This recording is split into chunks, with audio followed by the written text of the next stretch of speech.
নমস্কার বন্ধুরা, আজ তৈরি করব ভুনা খিচুড়ি। প্রথমে ডালটা আমি ভেজে নিয়েছি। এখন খিচুড়ি বসিয়ে দিব। পাতিলে দিয়ে দিলাম তেল, শুকনা মরিচ, তেজপাতা, এলাচি, দারচিনি, পাঁচফোড়ন। দিয়ে দিব জল। জল গরম হয়ে এলে দিয়ে দিব ভেজে রাখা ডাল। ডালটা মোটামুটি সিদ্ধ হয়ে এলে দিয়ে দিব ধুয়ে রাখা আতপ চাল। দিয়ে দিলাম পরিমাণ মতো লবণ। দিয়ে দিলাম হলুদের গুঁড়া। আমি আরেকটু জল দিয়ে দিব। দিয়ে দিলাম আদা কুচি। মৃদু আছে 10 মিনিট রেখে দিব।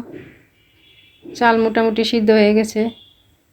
আমি এখন দিয়ে দিব কাঁচামরিচ, ঘি। তৈরি হয়ে গেল ভুনা খিচুড়ি। আমি সরস্বতী পূজার দিন রান্না করেছিলাম। আপনারা চাইলে যে কোনো পূজাতে রান্না করতে পারেন।